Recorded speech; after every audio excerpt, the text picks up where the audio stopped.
سب سے اعلیٰ درجے کا اسلام کیا ہے؟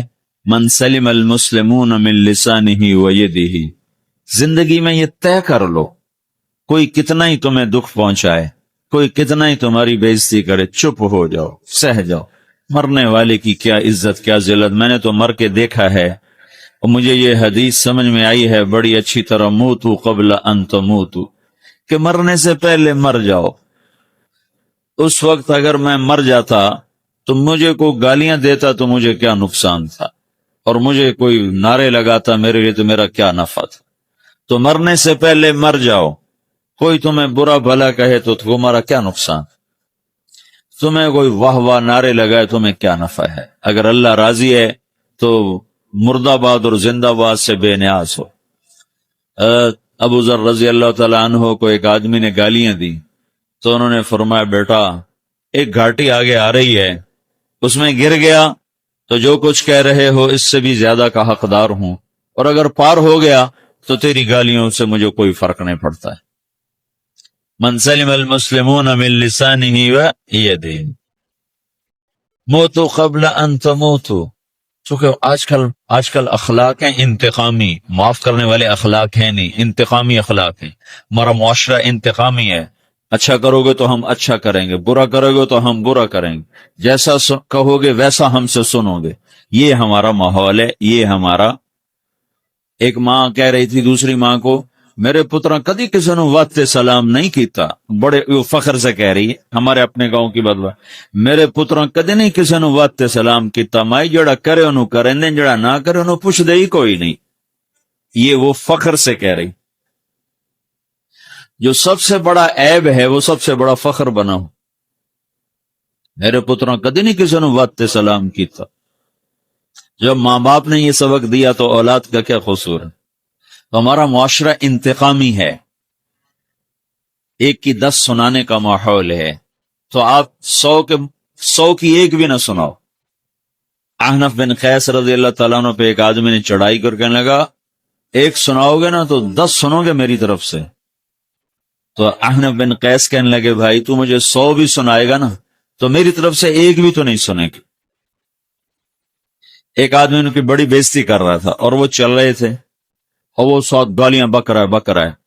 جب آ گیا نا قریب شہر تو کہنے لگے، دیکھ اب میرا قبیلہ یہاں رہتا ہے، اگر کسی نے سن لیا نا تو تیری بڑی دھلائی کر دے گا، تو نے جو مجھے گالیاں دینی میں کھڑا ہوں یہیں تو دے لے، تو اپنا سارا زور پورا کر لے تاکہ آگے تجھے کوئی تکلیف نہ پہنچا دے میری وجہ سے۔ تو وہ پاؤں پہ گر کے معافی مانگنے لگا کہ واقعی تو بڑے حلم والا۔ وہ مشہور تھے اپنے حلم میں، بردباری، اور لوگ ان کا امتحان لینے آیا کرتے تھے، کہ بھئی کوئی ہے جو احنف کو غصہ دلا، تو لوگ ناکام ہو جاتے تھے، ان کو غصہ نہیں آتا۔ ایسے ایک عرب سردار گزرا، معن بن زائدہ، وہ بھی اپنے حلم میں بڑے مشہور تھے۔ ایک دفعہ لوگوں میں شرط لگ گئی، کوئی ہے معن بن زائدہ کو غصہ دلائے تو ہم اس کو انعام دیں گے۔ تو ایک شاعر نے کہا، میں غصہ دلاتا ہوں، تم دیکھنا ایسے سیخ پا ہو جائے گا جیسے جانور۔ تو وہ چلا گیا اس کی مجلس میں، دربار لگا، عرب سردار تھا بہت بڑا، دربار لگا ہو، تو کہتا السلام علیکم، وعلیکم السلام۔ تو معن بن زائدہ پر ایک دور بڑے فخر کا گزرا تھا، پھر اللہ نے اس کو بہت بڑی سرداری، بنو عباس کا بہت بڑا یہ وزیر گورنر تھا۔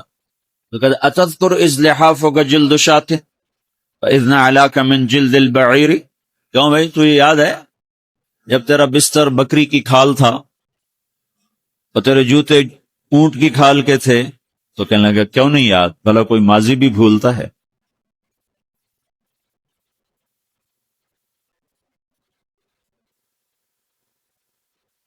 تو وہ کہنے لگا، پہلا وار تو خطا گا، کہ فسبحان الذی آتاک ملکا وعلمک الجلوس علی السریر، تو پھر ساری تعریفیں تو اللہ کی ہیں جس نے تیرے جیسے کو تخت پہ بٹھا دیا۔ کہاں بھئی ساری تعریفیں اللہ کی ہیں، میری تو کوئی اوقات نہیں۔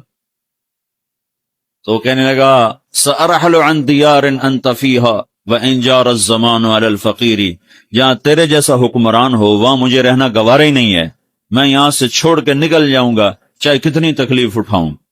بڑے دربار میں یہ ایک گورنر اور وزیر سے بات ہو رہی ہے، تو وہ کہتا ہے اچھا بھائی اگر تو ہمارے پاس رہے گا تو ہم تیرا اکرام کریں گے، اور اگر تو جانا چاہتا ہے تو پھر رافقت کا سلام، تو یہ بار بھی خالی گیا، تو پھر کہنے لگا فجد لی یبن ناقصۃ بمال، ہو او گندی ماں کے بیٹے، مجھے کچھ عطا بھی کر، میں بغیر پیسے کے سفر کیسے کروں گا؟ عرب کو کسی کو بھی ماں کی گالی دے دینا، پھر عرب سردار ہو۔ فجد لی یبن ناقصۃ بمال، بری ماں کے بیٹے مجھے کچھ پیسے بھی دے، میں نے جانا ہے۔ میں کہا بھائی اس کو 3000 دے دیا جائے۔ اللہ، تو کہنے لگا قلیل ما آتیتنی و انی لأتمو منک فی الکثیر، یہ تو بہت تھوڑا تو نے دیا ہے، مجھے اور دے۔ کہا اچھا بھائی 3000 اور دے دو۔ تو وہ شاعر کی بھی آنکھیں پھٹ گئیں، کہنے لگا اب ٹھہر جا ٹھہر جا، اب میں تیری اصل تجھے بتاتا ہوں۔ سألت اللہ ان یبکیک ذخرا فما لک فی البریۃ من نذیر، میں اللہ سے دعا کرتا ہوں اللہ تیرے جیسوں کو سلامت رکھے، تیرے جیسا دنیا میں کسی ماں نے جنا ہی کوئی نہیں۔ فمنک الجود والافضال حقا وفضل یدیک کالبحر الغزیر، تو ہی سخی ہے، تو ہی کریم ہے، اور سمندر بھی تیری سخاوت کے آگے کچھ نہیں ہے۔ تو نے کہا اچھا بھائی، تو نے ہماری برائی کی، ہم نے تمہیں 6000 دیے، اب تو نے ہماری تعریف کی، ابھی 10,000 اور دے دو اس۔ ہاں ہاں، باتیں ہی رہ گئیں، باتیں ہی رہ گئیں۔ کہاں سے لائیں ایسے لوگ؟ ہمارا معاشرہ انتقامی ہے، بدلہ لینے کا ہے، بدلہ لینے کا۔ تو میرے ساتھ کیا، میں نے بھی کرنا ہے۔ تو اعلیٰ درجے کا اسلام یہ سکھا رہا نہیں چپ ہو جاؤ، سلامت بن جاؤ، سلامتی بن جاؤ، سلامتی کی علامت بن جاؤ۔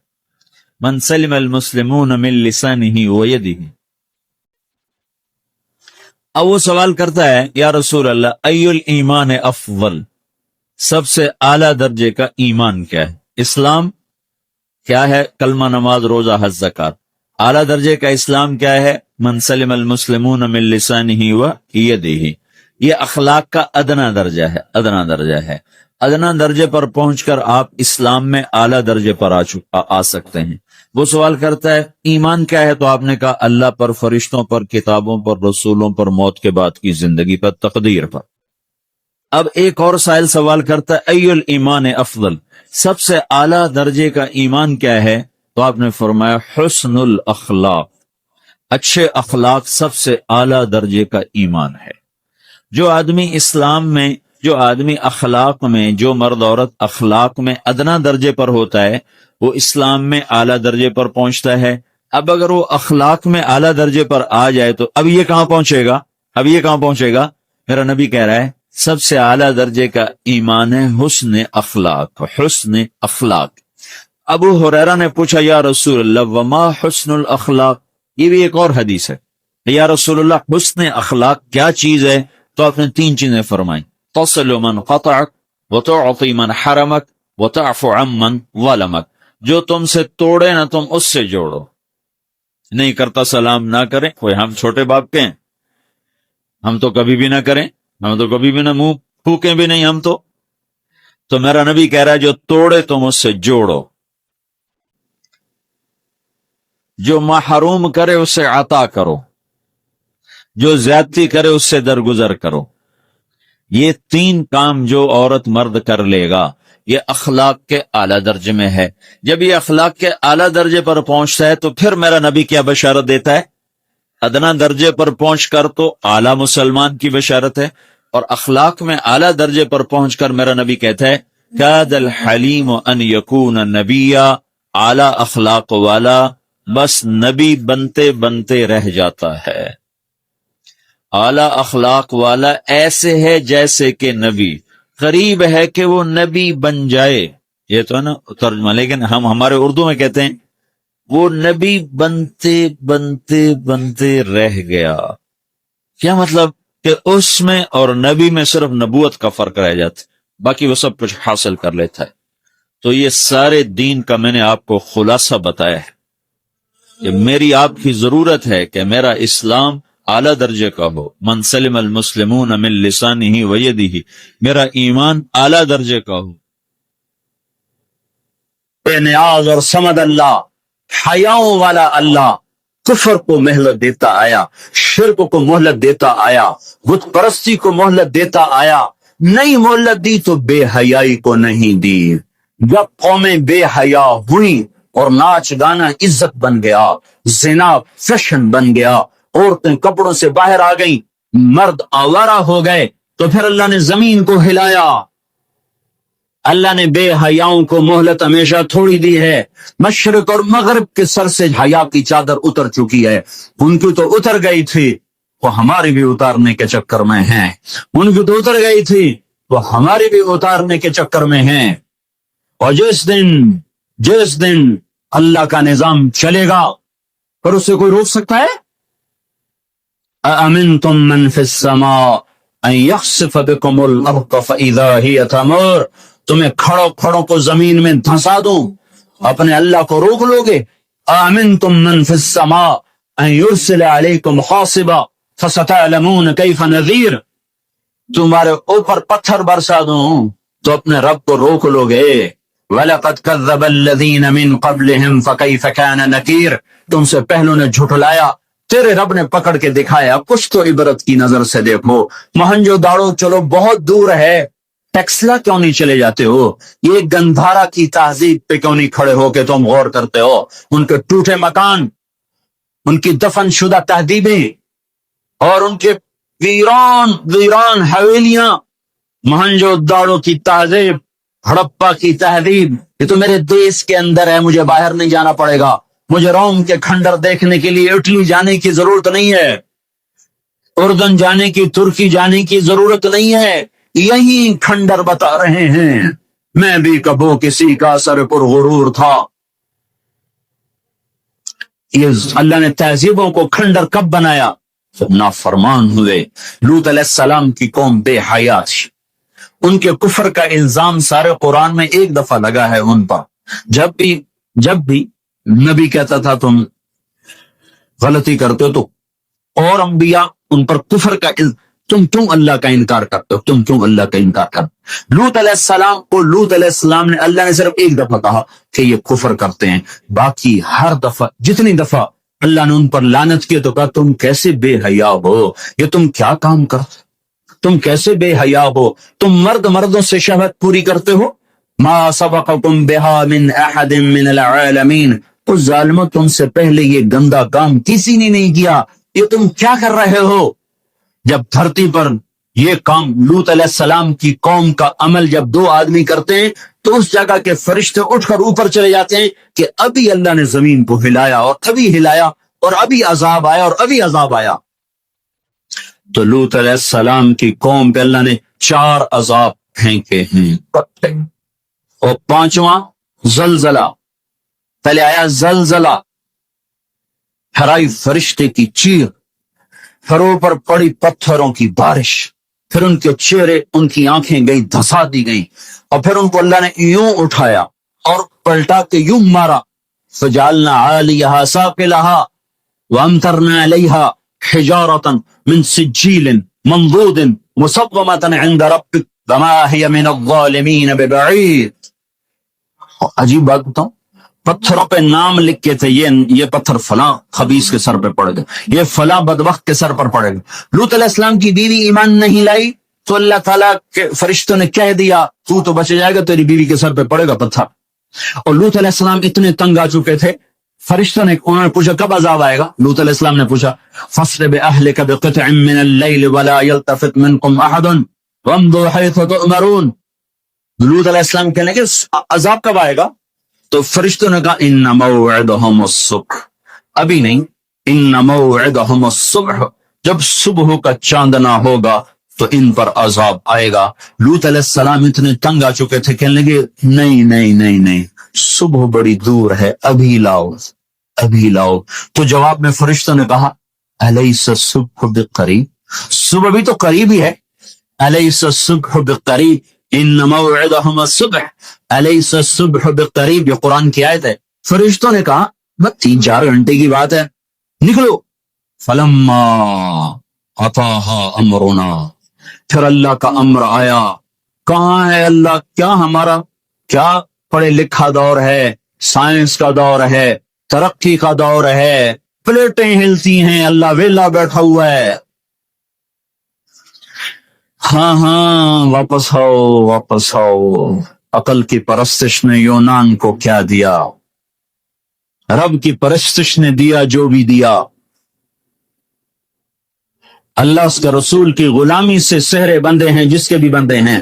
وہی عزت کی سیڑھیوں پر چڑھا ہے جس نے اللہ رسول کے غلامی قدم بھرا ہے، جس نے ان کی چوکٹ کو چوما ہے، وہی دنیا اور آخرت میں سرخرو ہوا ہے. بے حیا معاشرہ ٹوٹ جاتا ہے اور بے حیائی ننگے ہو کے ناچ رہی ہے. کیا حیرت کی بات ہے کہ ننگے ناچ سکرین پہ دکھائے جا رہے ہیں اور دیکھنے والے مزے سے بیٹھے دیکھ رہے ہیں. تو کیا میرے اللہ کو غیرت نہ آئے گی؟ میں یہ لوط علیہ السلام کی قوم کے علاقے میں پھرا ہوں. 300 میل کا علاقہ ہے، غور آج کل اس کو کہتے ہیں. پوری پٹی پہ پھرا ہوں. وہ سارا پہاڑی علاقہ ہے، اسلام آباد کے پہاڑوں جیسا. بڑے نہیں، چھوٹے چھوٹے خوبصورت پہاڑ. چلتے چلتے ایک دم بیچ میں نشیب آتا ہے اور یوں زمین 300 میل تک بیٹھی ہوئی نظر آتی ہے. عربی زبان میں بیٹھی چیز کو غور کہتے ہیں. یہ زمین کیسے بیٹھ گئی؟ جب لوط علیہ السلام کی بستی کو اٹھایا اور اٹھا کر اوپر سے زمین پر مارا تو وزنی چیز جب زمین پر گرتی ہے تو دائیں بائیں زمین نیچے بیٹھ جاتی ہے. اس طاقت سے وہ بستی زمین پر گری کہ 300 میل تک ساری زمین بیٹھ گئی. تو لوط علیہ السلام صبح نکلنا تھا کہ پہلے زلزلہ آیا، پھر فرشتے کی چیخ آئی، پھر پتھر برسنے لگے، پھر چیخ و پکار. لوط علیہ السلام نے بیوی لگا تھا پیچھے نہ مڑ کے دیکھنا، پر اللہ کا فیصلہ ہو چکا تھا کہ اس میں کبھی سر ٹوٹنا ہے. تو چلتے وہ نہیں رہ سکی. ذرا یوں اتنی کو گردن ٹیڑھی ہوئی تھی کہ اوپر سے پتھر آیا اور اسے بھوسا بنا کے پھینک دیا. تو میرے بھائیوں، ہم سب خطرے کی لپیٹ میں ہیں. باری لگ چکی ہے، نمبر بنمبر، نوبت بنوبت. یہ ہوگا، یا لوگ توبہ کریں گے یا اللہ کی نشانیاں کھل کے آئیں گی. جب یہ ہوگا